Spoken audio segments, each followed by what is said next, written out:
Hello बच्चों, good morning. आज हम कक्षा 3 में हिंदी पढ़ेंगे। पाठ 4। पाठ का नाम है शिक्षा दीक्षा। यह एक कहानी है और यह पाठ संकलित है। एक दिन राम, लक्ष्मण, भरत, शत्रुघ्न को वाटिका में धनुर्अभ्यास करते देखकर राजा दशरथ को उनकी शिक्षा दीक्षा का ध्यान आया और उनकी इच्छा के अनुसार महामंत्री सुमंत चारों राजकुमारों को कुलगुरु वशिष्ठ के आश्रम में जाते हैं और कुलगुरु वशिष्ठ से चारों राजकुमार वैदिक, नैतिक और आध्यात्मिक शास्त्र एवं राजधर्म तथा सेवा धर्म की अच्छी तरह से शिक्षा प्राप्त करके वो चारों राजकुमार अयोध्या लौट आते हैं। तो आइए हम अपनी किताब में देखते हैं। एक दिन बालकों को वाटिका में धनुर्अभ्यास करते देख महाराजा दशरथ को उनकी शिक्षा दीक्षा का ध्यान आया।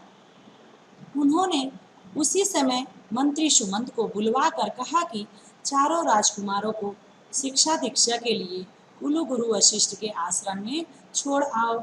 सुमंत ने आज्ञा शिरोधार्य की और जाकर राजकुमारों को महाराज की इच्छा से अवगत कराया। तब राम बोले, हम पिताश्री की आज्ञा का पालन अवश्य करेंगे तात। तो फिर अपनी माताओं तो फिर अपनी माताओं से आज्ञा ले लो, हमें कल सुबह ही यहाँ से प्रारंभ करना है। ऐसा कहकर आर्य सुमंत वहां से चले गए।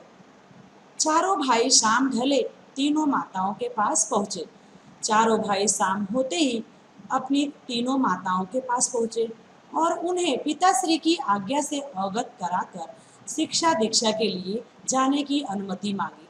पुत्रों के बिछोह की बात सुनते ही तीनों माताएं उदास हो गई।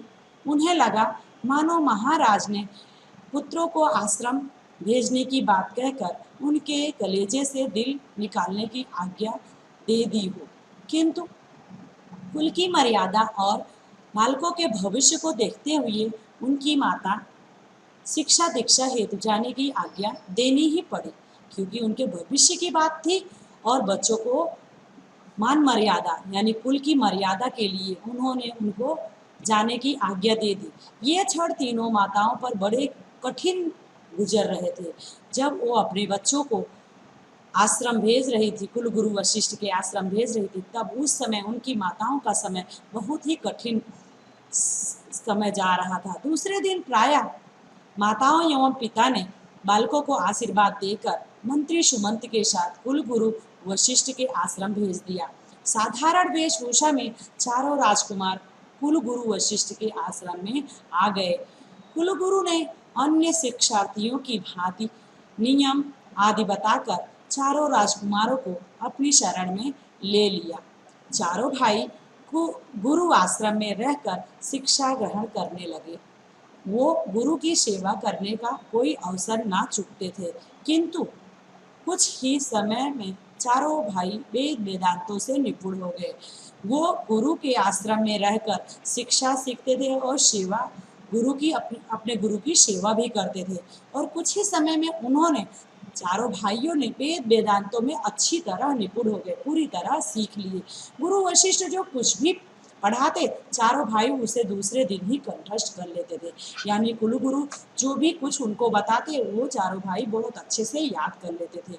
उन्होंने चारों राजकुमारों को वैदिक, नैतिक, आध्यात्मिक एवं राजधर्म, सेवा धर्म आदि की शिक्षा देकर पूर्ण नीतिज्ञ एवं शिक्षित कर दिया। उन्होंने कुलगुरु वशिष्ठ ने चारों राजकुमारों को वैदिक, नैतिक और आध्यात्मिक, यही नहीं कि सिर्फ आध्यात्मिक, नैतिक और वैदिक, बल्कि राजधर्म, राजाओं के धर्म के बारे में और सेवा धर्म यानी सैनिकों के बारे में पूर्ण शिक्षा उनको दे दी।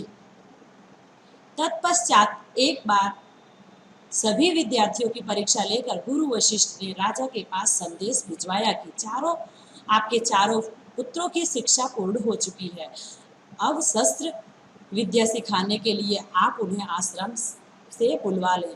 यानी कि उन्होंने महाराज दशरथ के पास संदेशा भिजवाया कि महाराज, आपके बच्चों की, आपके राजकुमारों की पूरी विद्या पूरी हो चुकी है, तो अभी आप अपने राजमहल चारों पुत्रों को बुलवा सकते हैं शस्त्र विद्या सिखाने के लिए। गुरु वशिष्ठ का संदेश पाते ही, प्राप्त होते ही महाराज दशरथ और तीनों माताएं अपने पुत्रों को देखने एवं मिलने के लिए बहुत बेचैन हो उठी, क्योंकि उनके पुत्र वहां पर नहीं थे, गुरु वशिष्ठ के आश्रम में थे, इसलिए उनका मन मिलने के लिए बेचैन हो उठा।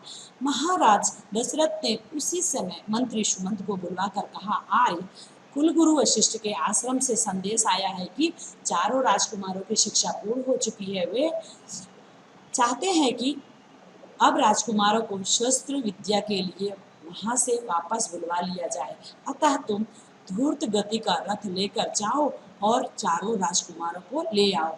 हमारी और उनकी माताओं की आंखें उन्हें देखने के लिए तरस रही हैं।